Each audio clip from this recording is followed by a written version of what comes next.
Hello, greetings, folks who are interested in learning more about NASDA, the North American Sport Dog Association. Welcome to this recorded webinar where we're going to talk about the highlights of all things NASDA. I'm going to jump right in to show you a outline here of what we're going to talk about.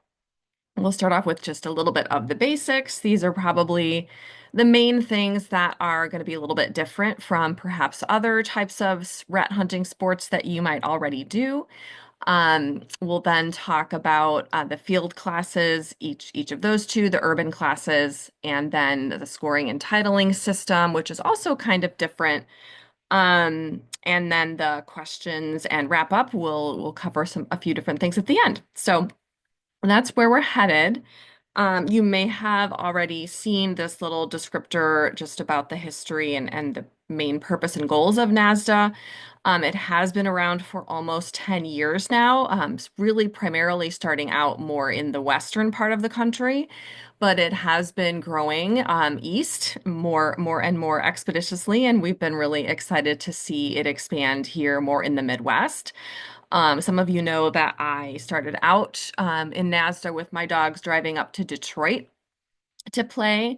That was the only place nearby that I was able to go for a few years, but now we do have neighboring clubs in Indiana, in the southern part of Illinois, as well as in Missouri. So very excited to see that spread. I'm not aware of anybody yet up in Wisconsin, so I'm hoping that will come soon because that's also a area that we could travel to more easily. So the trials are really designed to resemble the working and competitive field work that is often restricted to certain breeds.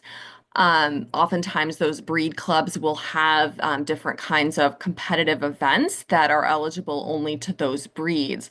So, NASDA was really designed to be inclusive for all types of dogs, as well as mixed breed dogs, and to give them an opportunity to play as well and show off their scenting and working skills. A couple of key facts that, and here is where things can become a little bit different.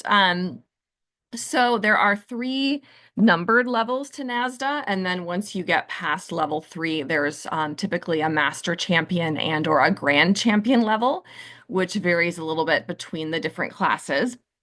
But for now, we're just going to focus on levels 1 through 3.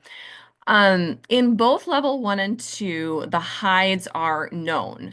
Also in the PAT, you'll probably see that acronym on registration forms and such. That stands for the puppy aptitude test, which um, once the dogs are over a certain age, they are going to jump right into level 1. Puppy aptitude is really only for true puppies. So in 1 and 2, the hides will be known, and the handlers typically do watch the judge place the hide and even lay the trail when we do that for trailing and locating only. And you can otherwise, ask the judge for information at the start of your run, such as confirming the boundaries of the course, reminding you where the hide is if you forgot, that sort of thing. Some handlers will choose as they get further into their experience with NASDA to not know where the hides are, even though they can in level 1 and 2. Some will choose to do that either because they really want to make sure that their dog is hunting independently and they're not even tempted to try to guide the dog. So or perhaps they just want to help to test their skills as a team as they get more experienced. But definitely, I see most people starting out knowing where it is so that they also are really learning from watching their dog's behavior as they are finding it. If you don't know where it is, then sometimes you miss out on that learning opportunity for yourself as a handler. So for all those reasons, we start out with known hides. Now, when you do get to level 3 and above into those master grand champion classes, the hides do become blind, where you do not know where they are. And in those situations, then the team, of course, cannot watch the judge's preparation of the hide, and you cannot observe other teams' runs until you are done. So let's say you're coming to a trial with your friend or your partner. If they run before you, you can't watch them. But if you are already done with your run, then you could go and watch them afterwards. So it just depends on how the running order is projected. Um, the other thing to know about level three for those who have multiple dogs that you're competing with, you will want to take a look at the premium documents when you get into those levels and make sure whether or not the trial is offering a reset. So, of course, because the hides are blind, if you have more than one dog in the same level three class, the trial would have to be offering a reset for you to run a second dog. So that would mean that they would do all of the people with the first dogs with the first hide location, and then they would reset it, change the hide location for your second dog and any second dogs that were attending the trial. So it just depends on the club, the location, their capacity, their judging load, whether or not they offer a reset, and they will announce that specifically in the trial premium. So something to worry about later on down the line, but always a relevant question and a hot topic in the community. So just this is just a little bit about how we select the hide locations for NASDA. One thing that is particularly interesting is that the scenarios, the hides, are supposed to be realistic, supposed to be some sort of natural story that we can attach to, how did we lose this wallet? We were sitting in this park bench or on this swing, or we how did the deer naturally shed their antler in this location? They were rubbing on this tree or so on. Or for example, how did the where did the rat choose to hide naturally from the threats in its environment? So we will look at what are the features that we can use in that search area to develop a realistic story of how that hide got there. Um, there will also be besides our just general reasoning behind the location, we will also think about what is our radius of yes. We're going to talk about that in a second, but the judge does call the find with a call of yes. And so we're going to think about in advance where around this hide will we accept the dog as being determined to have found the hide. What are the positions that the dog could be in, and also thinking about the different sizes of dogs. Everything from Chihuahuas to the largest dogs can play, and they might find the hides differently because of their physical size or limitations. We're going to think about what are the distractions in the environment. We often will talk about in the field classes, especially, what are the naturally occurring distractions in the space. Things like groundhog holes or other types of animals in the environment. There could be water features. There could be, all sorts of things. There could be also things where we want to think about placing distractions, where if we're thinking about the urban classes, especially if we might want to add a toy or a treat or some sort of food item to enhance the difficulty level when we get into the upper levels. So we'll think about that. We'll, of course, make sure that it meets all of the requirements for that particular class and level. And then finally, when we're thinking about the hides, there is a difficulty level that we will think about progressing through the levels 1 through 3 and above. And also that making sure that the hides are relative to each other. So starting at level 1 is indeed simpler than 2 and 3. And then finally, we'll think about the environment. What are the other conditions that are affecting the movement of the odor, whether that's the wind, especially. I've certainly played NASDA in all sorts of weather. We play rain or shine, have played in snow, all of those things. So always something to be prepared for and to think about practicing in different kinds of outdoor environments. Of course, the hide has to be positioned securely, especially for when we're having the rat classes. We have live animals that we want to be sure are safe. The hides are in the same position for all dogs in the class and in the level of, excepting when there is one of those resets in level 3. And if the dog dislodges it in some way, or if it's one of the lost item classes where we're replacing it every time with the handler's object, we want to make sure that it's always being put back in the same position.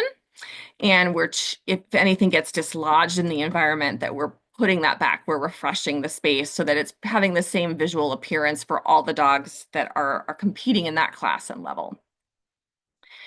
This lovely slide shows a little bit more of an example of the progression of the hides. So looking at level 1, the hide in this example is the quarry box with the rats in it. So you can see that little beige box to the right of the tree in the first picture. That's an example of where the quarry box is visually viewable. We can see it in the environment.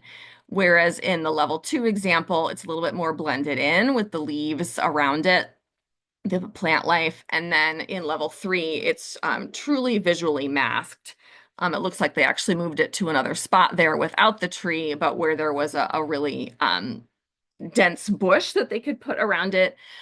We can also use camouflage netting and other types of tools to help us to adapt and modulate the level of masking with the environment. So you'll see some of that when you play the game. And then as I alluded to, the judge does make the call, determining when the dog has successfully found the hide. And we do this with the call of yes. I'm sure that was chosen because that's typically a very common marker word that we use as handlers and trainers to confirm that the dog has done the right thing. So whether the handler is saying yes or the judge is saying yes, that helps the dog to know. Now, you do want to make sure when you're playing that you do not say yes until the judge does, because what can sometimes happen then is that if they hear you say yes, they might stop and then come to you for their reward. But perhaps the judge was a couple seconds away from calling that. So again, you make sure, like pretend that you're playing Silent Hunt if you're thinking of Happy Ratters, that you are observing and supporting the dog, but you don't make the call or you don't want to say anything that confirms that the dog is done until the judge makes that yes call. And then what does the judge look for to make that call? We want to make sure that the dog has accurately found the hide's location. That is often by actively scenting all the way up to having their nose on the object. That often is the case, but sometimes, and especially as we get into the upper levels, the hide may be inaccessible. It may be elevated beyond the dog's ability to reach.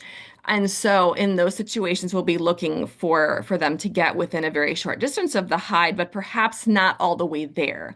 And that's where we will define a zone of yes, of what will we consider. Is it that they're putting their paws up on this tree or like at least lifting their body up beneath the hide? Is it that they're poking their nose around some different holes in a fence, but they can't actually reach the object that's on the other side? That sort of thing. So we will define that and adapt that as we see is needed. The handler cannot go and cue the dog to go look at this spot, nor can you actively guide your dog to the quarry, to the location. You will talk about a little bit later how there are different variations of deductions that you would get from your score for ways that you might interfere with the dog's independent search. So you are really letting the dog work through the puzzle and find the hide on its own. But then again, after the judge calls yes, then you can also use whatever your marker or reward praise words are and go in and reward the dog with treats or with a toy in the quarry area. But again, after the judge makes the yes call. The other thing that we're really looking for when judging this is we're looking for commitment to that hide location, not just that there's a change of behavior, that the dog knows that they're nearby, but that they're truly committed and you can tell that they know where it is. I've certainly had situations where with my older boy, Caleb, will go for an elevated rat hide, for example, and will know that it's right nearby, would be sitting right underneath it, doing his look at me, trying to tell me that he has found it, but he doesn't actually know that it's above his head. He hasn't actually figured that out yet. And so that would be considered a change of behavior where I know at least a couple of times when we were still learning, I would have to urge him to keep going, and he wasn't understanding. But once he learned a couple of times to, okay, I got to look up in this situation. I want to put my paws up on this nearby tree, and then that's when I get rewarded. That helped him quite a bit, where he really does quite well with the elevated hides now. So again, that's just a learning process for the dogs. We will also want to learn over time as judges and as handlers the dog's search patterns, and there's really no one right way. They can be a variety of ways that they will search, and again, it can change for different hides, different environments. This is just a few of the types of things that we think about. Are they air scenting, following the wind, what they're getting? Quartering is actually a method of searching that some of the working breeds will use and especially in larger areas when we're thinking about shed hunting or even trailing in the really large spaces can be really fun to see when we're getting to those really experienced levels. The dog quartering a large field, for example. So that's something that's hard to describe, but if you Google it, you can see some cool videos about that. The dogs can, of course, be tracking where have the other humans gone, where have the handlers gone. They can be trailing by following the trail of the rat scent that we use in trailing. And then bracketing we talk about in all different scent sports, but that's where they're really zeroing in on the location, as well as discriminating between whether it's distractors in the environment that might be looking like they're in a quarry cage, but it's actually a donut or a toy, or discriminating between a box that has live rats versus one that has dirty bedding. Um, those are all elements of how the dogs will search. And then we will also, as judges and handlers, be reading their body language. When are they just exploring the area, really searching, trying to figure out where they want to go next? Where is there no odor in the environment? Where do they want to go to prioritize? Of course, the change of behavior that we will see when they do catch odor, um, the triangulating and bracketing that I just talked about, and then finally sourcing, making sure that they get all the way to having a commitment to the exact hide location. Again, there's no one right way. There's no one specific thing that we will only accept as judges, but we will make sure that everything is fair across all different types of breeds and sizes and ages, abilities of dogs. But there's not one exact behavior or distance from the hide that we will accept. So you will notice that level of variation to meet the dogs that we have in front of us and the location. So let's talk next about the different classes. There are four main classes. Two of them are the field classes, and two of them are called the urban classes. And of course, the first two, shed hunt and trailing and locating, are the ones that are always held outdoors. Thus, they're called field classes. Um, First, we want to talk about what is common between them. The dogs, of course, always working independently of the handlers. While there is a bounded search area that we will create using some kind of markers, flags, tape, etc., the dog might move out of the search area briefly, especially if they're working odor. We want to make sure that we don't call them back too soon if the odor was perhaps blowing outside of the area. They can use any technique to locate the quarry, and as we were just looking at. And then with shed dog, that's what SD is used to abbreviate. The handler can cue the dog up to twice per retrieve, and then you can also take up to 3 steps back. during the dog's retrieve to you of the shed antler. Now, another thing to think about is that you don't have to retrieve the shed until level 2. So starting out level 1 is really accessible for new dogs to shed. They only have to find it. So this is thinking about when we're getting into the stage with retrieves. And then TL means trailing and locating. Of course, in that class, the odor trail is laid from the start line to the quarry box.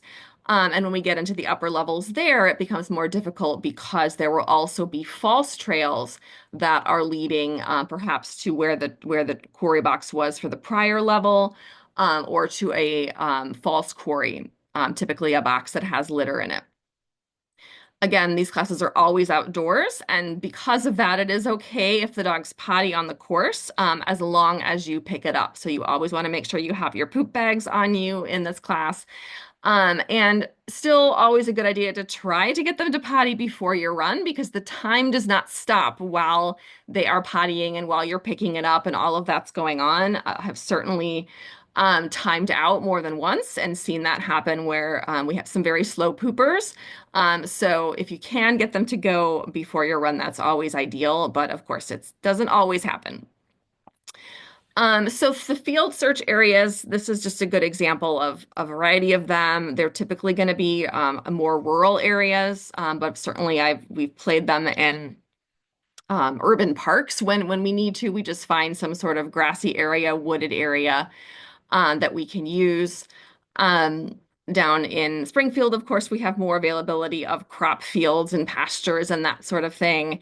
And of course, out west, where the sport is very popular, they're playing in deserts quite a bit. We're not really going to have that in the Midwest, but we should have all of the others. What is not acceptable for field searches, we can't use parking lots, playgrounds, it cannot be indoors or covered, and so on. So really does have to be a more urban, or excuse me, a more rural kind of a field. And then shed hunt is, of course, where the dogs search for naturally shed antlers. That means that they have to have actually been shed by the deer. They cannot have been cut.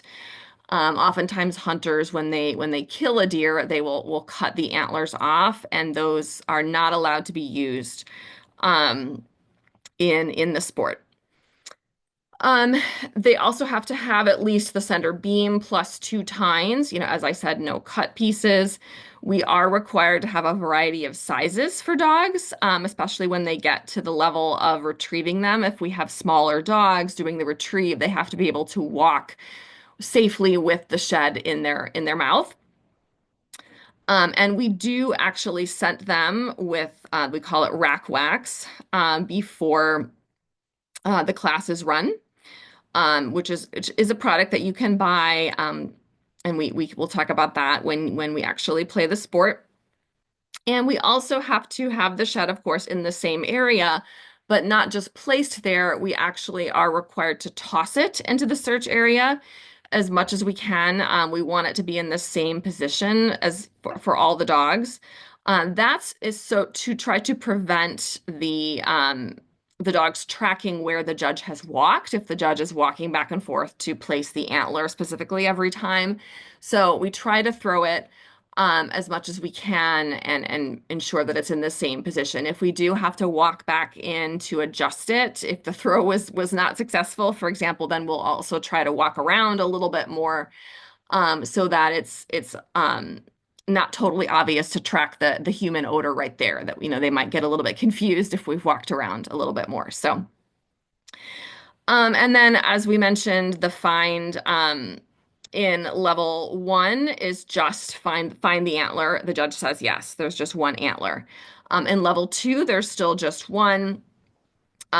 We will call yes when they find it, and then they also do retrieve it there. They don't have to bring it all the way to your hand, but at least within 24 inches, and then we'll say finish. And then level 3 and above, the judge won't make a call for the find, but only for the retrieve once they have retrieved. When there's multiples in level 3, then you're not allowed to reward with treats or toys in between, only at the end after you found your last antler. But because in level 1 and 2 there's just one hide, then of course once you have the shed, you can reward. This little chart just shows the specs of the different levels, starting again with one hide that you just find. Level 2 adds the retrieve. Level 3 adds a second antler. And then in Master Champion, you have an unknown number. And you can see also the sizes of the areas get a little bit larger. And of course, the time gets larger, or the time gets longer. Looking next at trailing and locating, this is where they're searching for the rats in the quarry box and where we also lay the trail. Here's that same chart. Always just one hide, one quarry box in all the levels of trailing, but you can see that it can get the location can be greater levels of elevation. And then also the numbers of false quarry go up. And as I said, the false quarry will often have a false trail leading to it as well. Numbers of distractors go up. And also the leash rules change. This should be the same for both field classes. In level 1 and 2, you can see for both of them, you can choose to be on or off leash. Once the dogs get to level 3 in either field class, they must run off leash. So that becomes a point where many clubs, when they start having teams moving into level 3, they have to find rural locations where that can really happen. And even still, there are some teams that say, you know what, we never are going to feel safe doing off leash, and in that case, they might either only choose to go to places where there's a fenced area, which is pretty rare, or they can stay and continue to do level 2 and work on their level 2 excellent title if they really enjoy the sport, but they don't want to run off leash. But oftentimes the clubs will find more and more rural areas to play level 3 and above. Let's see. The other element of trailing that is a little bit more when clubs have more advanced competitors, there is a trailing brace program where two different dogs will hunt together, two teams. Um, they can work independently of each other. They don't have to hunt exactly together, but they will complete the course together, and they each will have a handler that works with them. So something to think about for the future is if you might have a partner that you want to play with. This is also mirroring in Earth Dog, the go to ground version of rat hunting in the underground tunnels. There is also a brace level as well where the dogs work together. All right, let's see. Next, for the urban classes, we have the urban locating and the lost item. Again, dogs work independently. They can move out of the search area briefly if they're in odor. The handler here is in a smaller search area, usually with a shorter leash, a little bit more body pressure when you're in a more enclosed space or a smaller space to manage. So you do have to think carefully about managing your leash and minimizing your vocalization so that you're not disrupting the dog when you're that close together. In urban, while it can be indoors or outdoors, the dog cannot foul the course. So even if it's happening in the parking lot or next to a field, they can't go lift their legs. So this is one where I know a lot of times the outdoor searches for the boys can be difficult if they are wanting to lift their leg where previous dogs have pottied. So something again to practice and think about. Perhaps you might want to strategically be one of the first dogs to run if you have a dog that is liable to want to do that when you're near where the other dogs before them have, or you may not be the most popular competitor if you have a male dog that does that right out the gate. So things to think about, also things to practice when you can. I will often take my boy to the park and we will focus on working lost item, for example, and not pottying in those locations so that he knows. And when we're playing this sport, we never do that. Urban search areas, this is an example of both indoor ones and outdoor ones. Indoors, I have seen it played in many different types of dog sports facilities, so that's certainly an option. Also, lots of barns and garages and sheds on different properties where we're playing. It can even be in offices, that type of thing. Outside, it's going to be not as large of areas. We don't need a whole forest or a whole grassland or a field. It might be a wood pile or a picnic area at a park. It could be an area where there's equipment parked, for example. We've played a lot of things on different kinds of farming vehicles, and gardens, patios, that kind of thing. Um, So looking at the urban locating, this is again quarry box with rats. But in this situation, there's no trail leading to the rats. They just have to find the quarry box in that location. So again, you can see here the search areas are much, much smaller. In trailing and locating, we had the trail leading to the rat, and we were looking at, more in the thousands of square foot search areas. These are much smaller. Again, there's always just one hide in the first three levels. And then the grand champion level, there is either no hide, it's a zero, or a one or a none.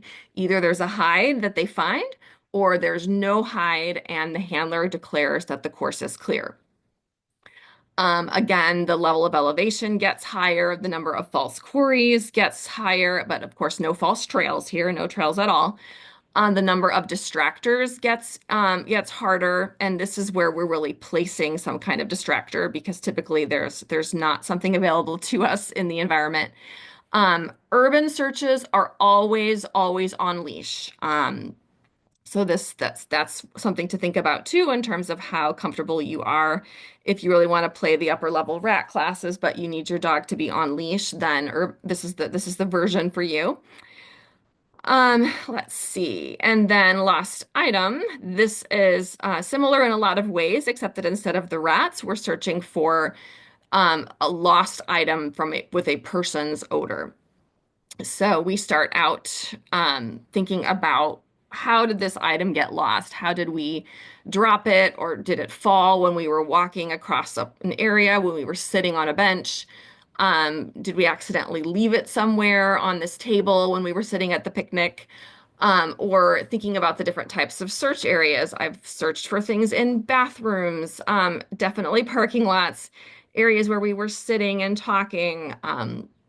Along walking paths, areas where we were eating a meal. All of those are places where we might have left our item. So again, has to be a realistic story behind that. This shows you the variety of categories that we play with. The first three are the ones that we use in level one with the handler's odor. So that could be some kind of fabric item. Typically, it's a glove or a sock. It could be a beanie, though that's a little bit larger and harder to hide. Some people really like that. When it's level one, they want it to be easier and simpler. Handkerchief, I haven't seen that very often, but that is a fabric item that would smell like you. Then the second item would be a wallet, either fabric or leather.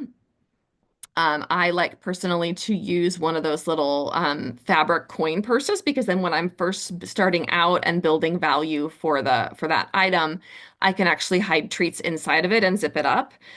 Same thing with a glove or a sock. It's much easier to put some treats in that when they're first searching for it and learning than it would be in a beanie or a handkerchief. They would fall out much more. And then third category for level one is keys. You will have 3 to 5 keys together for level one.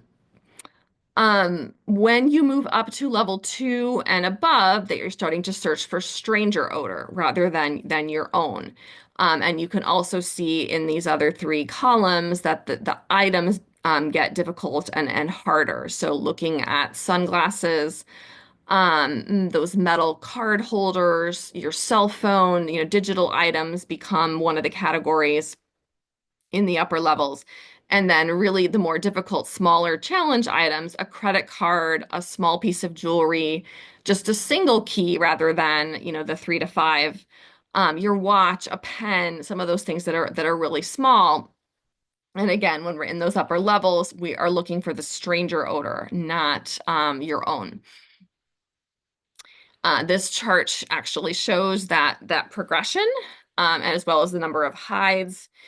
Um, and you will, when you're starting to search for the stranger odor, there will always be a matching item. So at the start line, you would show them in a box, here's the stranger's odor on a glove, for example, and then they would go out and search for the stranger's odor in that search area.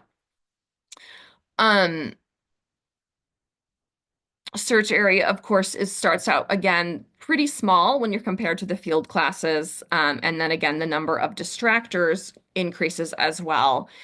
Um, in lost item, when you get into the upper levels, the distractors are going to be other human odor. So that's where there can be other types of so if, for example, the item was a credit card, they might even have more than one credit card on the course. And they would have to find the one that matched the stranger odor that they were searching for. Of the other types of distractors that we can use in urban could be types of food. I've seen donuts. I've seen used, or not used, but like partly eaten McDonald's sandwiches, the leftover wrappers. Um, I've seen bags of dog treats, all sorts of things. There can be toys out on the course, tennis balls, dog toys, that sort of thing. And then, of course, it can be class specific. So in the rat classes, of course, there'll be a false quarry with dirty bedding, but no rat. And in lost item, the human items, as I said, would match the same category as the target item. So two credit cards or two watches, for example. The other thing to know about the urban games is that there are, or excuse me, the urban classes is that there are challenge games. And this slide just shows you the different types of games that they have each, and these are the same for both urban for rats and lost item.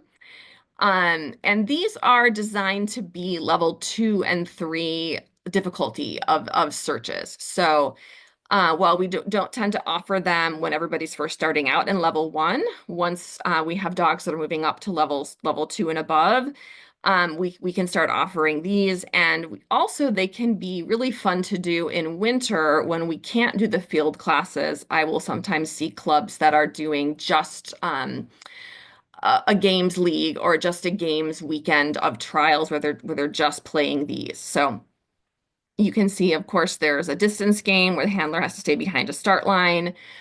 You make the call means that the handler calls the find. Of course, different from what you're used to with the other levels. Elusive means that the find is going to be elevated or inaccessible to the dog can't get their nose exactly on it. One or none, that's where the handler has to either call alert that they found something or finish that the search area is clear and there is none. There is no item. Silence is again similar to Happy Ratter's silent hunt. The handler has to remain silent for the whole search. Of course, you are moving around because you have the dog on the leash. And roll the dice is where we'll make a combination of any two of the previous challenges. So super fun once everybody gets a little bit more into comfortable with searching for the items. And then lastly, I'll cover quickly how the scoring and the qualifying works for NASDA. Again, a little bit different than what we're used to. And this is the one part where I'm going to actually read. So a qualifying score is earned when the dog correctly indicates the location of quarry, and of course the judge confirms, within the allotted time and without exceeding maximum number of deductions or committing a disqualifying deduction. So some of the deductions are NQs. So you start out the course with 25 points. And if you exit the course with 25 points, that's considered a perfect score. If along the way you get any type of deductions, those can deduct anywhere from 1 to 5 points from your score, from your 25. And there could be just one of those, there could be multiples of them. If you have more than 5 points deducted, though, you will lose the qualifying score. So you have to maintain at the end of your run at least 20 points to qualify and keep those points. Now, if you have, you exit the course with your between 20 and 25 points, then you are eligible for bonus points as well. So you've got your queue, and let me go down to that slide really quick. Here's bonuses. And there have to be at least 3 dogs in that class and that level for bonus points to be awarded. But as long as there's 3, then you will get for first place or the high-end trial is 15 additional points. Second place is 10, third place is 5 points, fourth place is 1. So that means that you could maximum score you could get would be if you had a perfect 25 plus a 15-point bonus, you might have a 40. Um, the minimum score you might get and qualify, of course, is 20. And then whether or not you got a bonus, perhaps you got a 1 point bonus and you got a 21. I've also had situations where perhaps I did have a couple of deductions, but I got a bonus to offset those. But again, remember you have to finish with at least 20 to have it be a queue and be eligible for the bonus points in the first place. So with all of that, I'm not going to go too far into the deductions because NASDA is just in the process now of creating a learning module about understanding deductions. Actually, it looks like it's going to have 2 parts. It was originally projected to be done before we did this webinar, but it seems like it's been delayed. So I will just for now touch on the fact that there's a few different categories of what the judge is looking for, what you might receive a deduction for, including what the handler is doing with their body. Are they doing something that is, maybe you're not saying, come here and look at this spot, but maybe your body language is doing that if you're leading the dog or guiding the dog. The line communication, that's what you might be communicating with your leash handling. Again, the dog should be hunting independently. They should be deciding where to go, and you are not using your leash to force them to go a certain place. The dog's behavior and response, are they listening to you when you say, come back this way, you've gone too far, or leave it, if they're distracted by something in the environment. The handler's commands, of course, you can talk to the dog and encourage them and cheerlead them, but if you're repeatedly cueing them over and over and over again to work, that is also a deduction and possibly a disqualification. The dog should really be motivated and ready to work without you constantly telling them to. We're gonna regularly cycle our brains through all 4 of the above. When we're watching a run, and of course, if there's a discrepancy between any of these or between perhaps one and the other, maybe your body language is not saying the same thing as your words. That's where we're going to be looking and considering whether it's a deduction. I do want to refer everybody to the NASDA University because this is where they will be having these 2 new sections coming out very soon. They have an exhibitor resource guide there that's new and is being built out, and they're adding new modules to it this spring. So do take a look at this link and keep an eye out. Once you do register your dog with NASDA, then you should also be receiving their emails, and they'll put out announcements like this, such as new resources being available. Will go to everybody in the registration database. So if you're interested in competing, then I would recommend doing that, and then you'll be getting those news and updates. This is just a slide that shows a little bit more specifically about the different types of handling errors that would be deductions. Planting your feet, that would be where if you are really wanting the dog to go, the hide's over on the left and the dog's trying to go to the right, and you plant your feet to stop them from going the wrong way. Again, the dog is supposed to be getting to the hide independently without you communicating anything. So that's one example, specifically leading, guiding, blocking them from going somewhere that is the wrong way, pointing or motioning the dog towards the hide, using your line, your leash to interfere with where they want to go. Um, and then, as we mentioned, having too many commands repeatedly, cueing them over and over again. The leaning or the reaching, that would be when we're getting into the upper level shed, where if you're leaning over too far to get the shed at the upper levels, then that becomes a deduction. Touching the dog, you're not really supposed to touch them. If they jump on you, that's okay. If their line gets tangled up, and you need to, of course, if you have to, you have to, but you want to try to avoid it as much as possible. And we'll work on leash handling skills to avoid those scenarios as much as you can. Following the search area, as we said, that's okay in the field classes as long as you pick it up. And multiple cues is kind of similar to too many commands. We already talked about the bonuses. So let's talk about titles. So puppy aptitude, that is offered in each of the 4 classes, and it's just one qualifying score will get you that puppy aptitude title.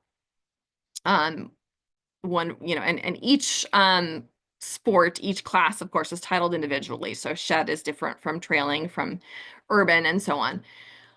In level 1, you need 100 points for your title. So typically, the average I would say is 4 runs to get that.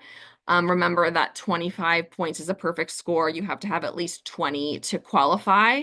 So the fastest way that you could get to a level 1 title would be with if you had 3 runs where you were placing and getting bonus points in all of them. Then you could potentially achieve 100 points in 3 runs. The least way you could get there would probably be 5, because if you have to have at least 20 points to earn a qualifying score, and you had 20 times 5, then that would get you 100. So four runs is typically the average, which can certainly be done in a weekend. And then in level 2, you have to have an additional 400 points. Level 3 is an additional 500 points in that level. And then the master and the grand champions get a little bit complex because the different sports, some are more amenable to resetting or creating really large courses than others. So you will see some variation in the rule book about how each of those is handled because of that. For example, with trailing and locating, it would be impossible and super time consuming to set up an entirely different massive course. And so the championship levels for those involve having double queues where you enter level 2 and level 3 on the same day. So, that's just one example where it would just become too large to do. And then you can also work towards excellent titles. This is like the metallic levels in Happy Ratters, or the B classes in Barn Hunt, if you're familiar with those. That's where, say, you finish your level 1 title. One common one would be in Lost Item. Lost Item, because you start out with your handler odor, and then in level 2, you switch to stranger odor. That's really different. And I do usually recommend that when you title in your Lost Item level 1, that's the one where I would say, okay, don't move up to level 2 unless and until you've really worked on learning stranger odor and matching to stranger odor. So folks could then work on their level 1 excellent title and just continue to work in level 1. When you get 500 additional points at level 1, then you'd have an L1X title. And you could keep going forever if you wanted to. So for example, another example, I had my very geriatric girl. When she was 15, 16, was still playing NASDA, but I did not want her to have to deal with the elevated hides in level 2 urban. So she stayed in level 1 urban and continued to work on her level 1 excellent title and had a blast until she left us. So that's another way where you can think about using those excellent titles. Questions that we commonly have received. I have a few that I will address. Let's see. So one really common question is what kind of training, how much training does my dog need to enter a trial? And the answer really is none. This is actually what NASDA says in their FAQs as well, that to do level one of each sport, you really don't need prior training because they are designed to be very accessible for the entry level dogs. It's nice if you can do a little bit of building value with the odor, and certainly that's what we do with our intro training days. But if your dog is already hunting for rats, they're going to be able to go into those rat classes very easily. And then if you do some building of value for your three lost items, they'll be able to go in again, really small search areas. The judge calls the find. They'll be able to do those. And then similarly with shed, we also have a practice shed out at the start line when we're playing the shed class as well. So can use that to build value and as well as buy your own shed and practice that at home. So for all of those reasons, you don't necessarily need to do specific training in NASDA to succeed in level one. Um, Most dogs have natural focus and drive to find odor, and because we allow treats on the course, you're also going to be able to reward that right away in your runs, and they're going to know, oh, okay, if I do this thing, I get rewarded. So that all really helps when you start to progress to the higher levels, whether it's elevation, inaccessible height, larger search areas, distractors, etc., that's where you're going to need some additional training as well as conditioning. The dogs that are in the bit larger search areas, also are going to need to have a degree of, cardio ability to run around and work in larger spaces. So those are things to think about when you're moving up in levels. But starting out is really very accessible. Um, the question of what dogs can play. NASDA, of course, its purpose is open to all breeds and types of dogs. There's no breed restrictions like there often are in other working dog venues. These are also really great sports for the older dogs or the retired dogs who maybe can no longer do some of the other sports. I know when my old gal, had to retire from barn hunt because she couldn't climb up on bales anymore, but she still played NASDA really up until her last fall with us. Um, and young dogs can play even as young as 4 months. They can do puppy aptitude, and they're set up in a way for the dogs to focus on a small task in a brief time. An easy, rewarding environment really can be helpful for them learning to function in a trial environment and get used to that at a young age. NASDA also is very accommodating for both dogs and handlers with disabilities. We want to make sure, however, that neither of you is in pain or having an unsafe experience. So sometimes the physical navigation of the course can be a little bit, maybe it's uneven or you have to climb a hill or go down into a gully, and we'll want to either provide some assistance, or if we needed, we can adapt or accommodate the course to those disabilities, as long as we are doing our best to maintain the difficulty level across all of the competitors in that class. So we will talk about that and as that comes up. But again, really tries to be very inclusive of all dogs and handlers that want to play. On that note, another really common question is about reactive dogs. And dogs with other behavioral issues. Of course, that's really very specific to the dog's issue, but I will say that most dogs that are reactive, whether they're reactive to other dogs, to other people, they typically are able to participate in NASDA more comfortably than some other sports because the dogs are working on the course one at a time. In the early levels, they work always on leash. And of course, you could always stay in those levels and work on excellent titles if you did not want to go off leash. Um, You also are able to really distance yourself from the other teams as much as you can, or even because the running orders are not specifically set in advance, you can try to run and separate yourself from the others in your class, whether you're running first or last or whatever that is. You know, you're able to really distance yourself and keep that keep the dog feeling safe and comfortable. NASDA also does allow muzzles, both on site and during work while working the course. So again, the dogs that are reactive or have some types of behavioral issues are really welcome as long as they're not any kind of presenting any kind of a threat, whether to other handlers or to dogs. So if there's other questions about that, you know, I would encourage you to talk to the specific club that you're thinking about entering. But really, I have found many reactive dogs are able to play the sport, and it's a venue that they can feel comfortable in.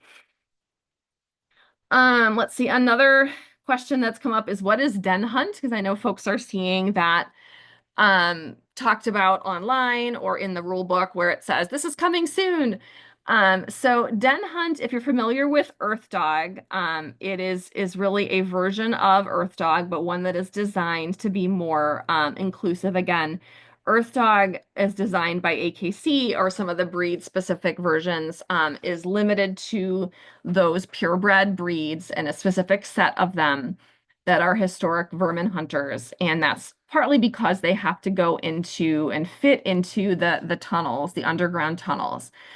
Um, so they still do have basically the same 9 by 9 tunnels, 9 inches by 9 inches. So the dog still has to be able to fit into those tunnels safely to play den hunt in NASDA.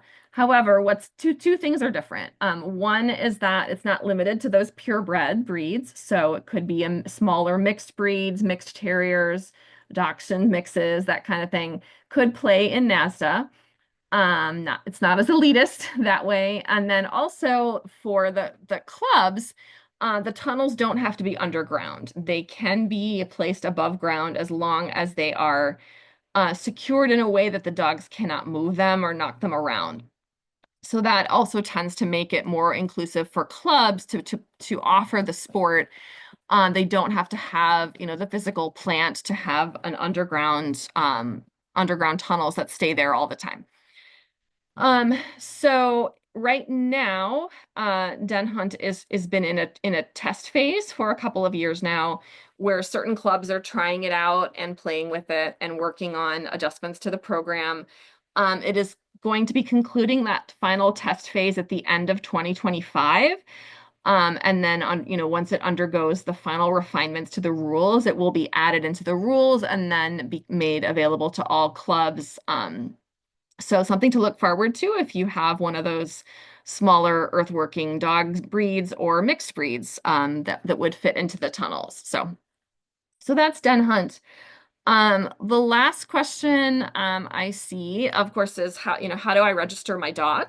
Um, so I'm going to go here to the key links page. There is, of course, the NASDA.dog website is where you would go both to download the current rule book, as well as register your dog. You do pay a once lifetime fee to do the dog registration. You register the dogs, not the handlers.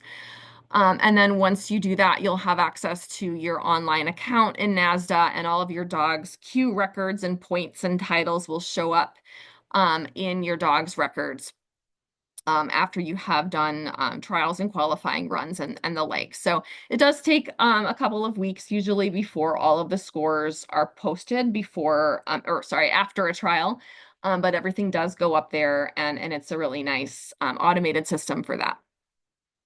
A couple other links here, video demos. I do have a couple of examples on the City Sniffers website where we showcase the different classes if you haven't seen those. And then also I would recommend there's a Facebook group. This is a national group for just NASDA enthusiasts that has some different posts and conversations. It is not an official group of the NASDA administration, though. So you'll see they sometimes are posting that, if you have a question that you really need to address to the management, that you should email them or contact them directly. But it is a helpful Facebook group. You can get a sense of what's going on around the country with different NASDA clubs. So I recommend those. And there also are some other region specific or club specific NASDA groups. You'll see some of those if you search on Facebook. So I think that's it for the main questions, but if you have others, please email them in and we will add them to this webinar for future versions. So thank you so much for listening, and we hope to see you soon to play some NASDA.